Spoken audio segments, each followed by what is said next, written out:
ของข่าวจะประสร้างนำมาตรฐานกับเข้าสู่การรับส้มข่าวกันต่อและยานี้จะพาท่านผู้ชมไปเบิ่งกันทีเมืองบาเจียงเจริญสุขเปิดกองประชุมครบคณะบริหารงานภาคเมืองครั้งที่5สมัยที่เก่าวันที่10กรกฎาคมนี้เมืองบาเจียงเจริญสุขได้เปิดกองประชุมครบคณะบริหารงานภาคเมืองครั้งที่5สมัยที่เก่าอยู่ที่สโมสรของเมืองให้เกียรติเป็นประธานโดยทานอำนวยเฮืองวงศากรรมการพรรคแขวงเลขาคณะบริหารงานพรรคเมืองเขาร่วมมีบรรดาทานห้องเลขาพรรคเมืองคณะประจำพรรคเมืองกรรมการพรรคเมืองมีหัวหน้าของการมีประธานคณะกรรมการตาแสงเขาร่วมในกองประชุมทานอำนวยเฮืองวงศาได้กล่าวไขกองประชุมอย่างเป็นทางการและผ่านผลสำเร็จของกองประชุมครบคณะบริหารงานพรรคแขวงจำปาสักครั้งที่4สมัยที่เก่าจากนั้นทานสุทธาเฮืองศักดิ์กุลบุตรห้องเลขาพรรคเมืองประธานคณะกรรมการปกครองเมืองได้ผ่านหางบทสรุปตีราคาการนำผ้าสีนำเวียกงานหอบด่านของคณะบริหารงานพรรคเมืองใน6เดือนต้นปีและทิศทางแผนการ6เดือนท้ายปีเวียกงานจุดซุ้ม3เดือนในต่อหน้าพร้อมกันนั้นกองประชุมก็ได้รับฟังบทรายงานการนำผ้าจัดตั้งแผนพัฒนาเศรษฐกิจสังคม6เดือนต้นปีและทิศทางแผนการ6เดือนท้ายปีผลการพัฒนาด้านเศรษฐกิจสามารถจัดเก็บและรับเข้างบประมาณได้17ตื้อ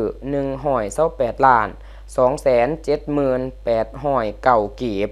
รวมเอา61ส่วนหอยของแผนการปีในนั้นรายรับจากสวยสาอากรกว่า12ตื้อ141ล้านกีบ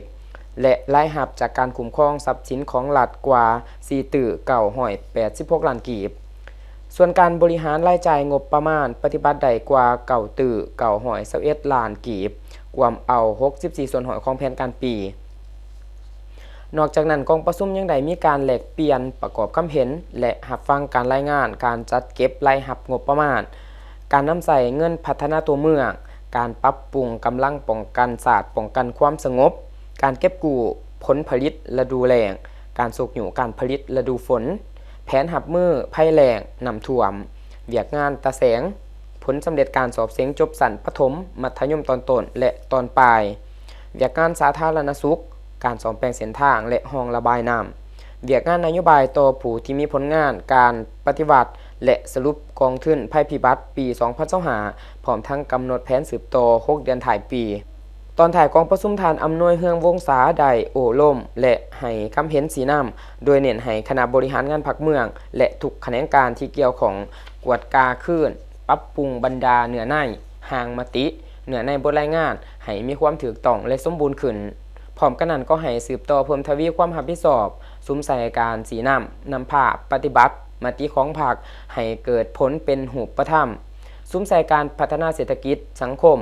รักษาความสงบเรียบร้อยการป้องกันแก้ไขภัยพิบัติตามฤดูกาลและสู่ส่วนปฏิบัติบรรดาขาดหมาย6เดือนถ่ายปี